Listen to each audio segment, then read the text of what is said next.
Emma by Jane Austen. Chapter 1. Emma Woodhouse, handsome, clever, and rich, with a comfortable home and happy disposition, seemed to unite some of the best blessings of existence, and had lived nearly 21 years in the world with very little to distress or vex her. She was the youngest of the 2 daughters of a most affectionate, indulgent father, and had, in consequence of her sister's marriage, been mistress of his house from a very early period.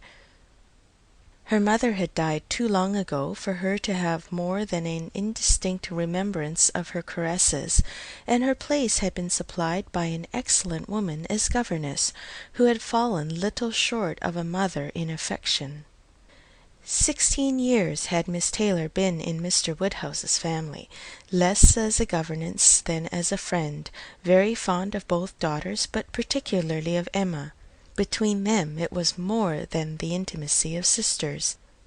Even before Miss Taylor had ceased to hold the nominal office of governess, the mildness of her temper had hardly allowed her to impose any restraint, and the shadow of her authority being now long passed away, they had been living together as friend and friend, very mutually attached, and Emma doing just what she liked, highly esteeming Miss Taylor's judgment, but directed chiefly by her own. The real evils, indeed, of Emma's situation were the power of having rather too much her own way, and a disposition to think a little too well of herself. These were the disadvantages which threatened alloy to her many enjoyments. The danger, however, was at present so unperceived that they did not by any means rank as misfortunes to her. Sorrow came, a gentle sorrow, but not at all in the shape of any disagreeable consciousness. Miss Taylor married. It was Miss Taylor's loss which first brought grief.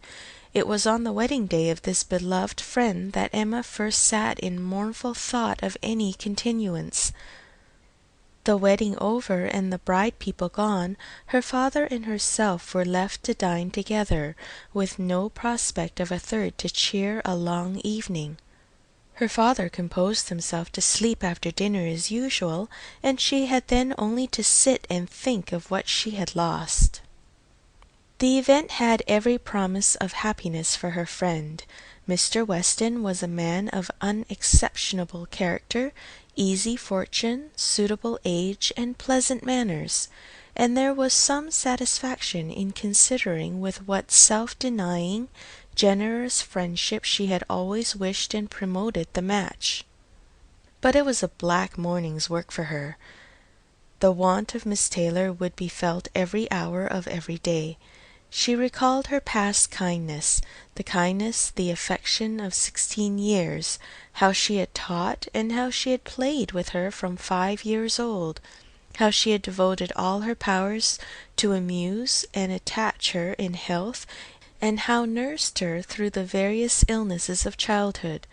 A large debt of gratitude was owing here, but the intercourse of the last 7 years, the equal footing and perfect unreserve which had soon followed Isabella's marriage, on their being left to each other, was yet a dearer, tenderer recollection. She had been a friend and companion such as few possessed, intelligent, well-informed, useful, gentle, knowing all the ways of the family, interested in all its concerns, and peculiarly interested in herself, in every pleasure, every scheme of hers, one to whom she could speak every thought as it arose, and who had such an affection for her as could never find fault. How was she to bear the change? It was true that her friend was only half a mile from them, but Emma was aware that great must be the difference between a Mrs. Weston, only half a mile from them, and a Miss Taylor in the house. And with all her advantages, natural and domestic, she was now in great danger of suffering from intellectual solitude. She dearly loved her father, but he was no companion for her. He could not meet her conversation, rational or playful. The evil of the actual disparity in their ages, and Mr. Woodhouse had not married early, was much increased by his constitution and habits, for having been a valetudinarian all his life, without activity of mind or body, he was a much older man in many ways than in years, and though everywhere beloved for the friendliness of his heart and his amiable temper, his talents could not have recommended him at any time. Her sister, though comparatively but little removed by matrimony, being settled in London, only 16 miles off, was much beyond her daily reach, and many a long November and October evening must be struggled through at Hartfield, before Christmas brought the next visit from Isabella and her husband, and their little children to fill the house and give her pleasant society again. Highbury, the large and populous village, almost amounting to a town, to which Hartfield, in spite of its separate lawn, the shrubberies, and name, did really belong, afforded her no equals. The Woodhouses were first in consequence there. All looked up to them. She had many acquaintance in the place, for her father was universally civil, but not one among them who could be accepted in lieu of Miss Taylor for even half a day. It was a melancholy change, and Emma could not but sigh over it, and wish for impossible things till her father awoke and made it necessary to be cheerful. His spirits required support. He was a nervous man, easily depressed, fond of everybody that he was used to, and hating to part with them, hating change of every kind. Matrimony as the origin of change was always disagreeable, and he was by no means yet reconciled to his own daughter's marrying, nor could ever speak of her but with compassion, though it had been entirely a match of affection. When he was now obliged to part with Miss Taylor too, and from his habits of gentle selfishness, and of being never able to suppose that other people could feel differently from himself, he was very much disposed to think Miss Taylor had done as sad a thing for herself as for them, and would have been a great deal happier if she had spent all the rest of her life at Hartfield. Emma smiled and chatted as cheerfully as she could, to keep him from such thoughts, but when tea came it was impossible for him not to say exactly as he had said at dinner. "Poor Miss Taylor! I wish she were here again. What a pity it is that Mr. Weston ever thought of her!" "I cannot agree with you, papa. You know I cannot. Mr. Weston is such a good-humored, pleasant, excellent man, that he thoroughly deserves a good wife, and you would not have had Miss Taylor live with us forever, and bear all my odd humours, when she might have a house of her own." "A house of her own! But what is the advantage of a house of her own? This is 3 times as large, and you have never any odd humours, my dear."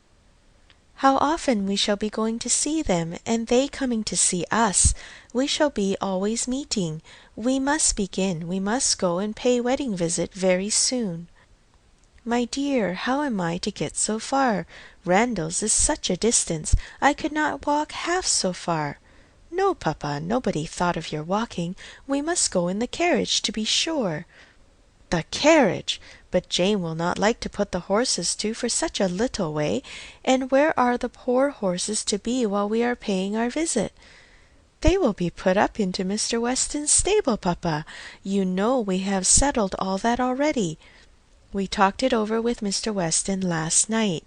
And as for James, you may be very sure he will always like going to Randalls, because of his daughter's being housemaid there.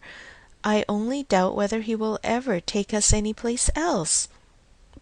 "That was your doing, papa. You got Hannah that good place.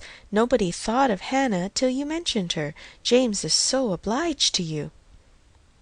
"I am very glad I did think of her. It was very lucky, for I would not have had poor James think himself slighted upon any account, and I am sure she will make a very good servant. She is a civil, pretty-spoken girl. I have a great opinion of her. Whenever I see her she always curtsies, and asks me how I do in a very pretty manner. And when you have had her here to do needlework, I always observe she turns the lock of the door the right way and never bangs it.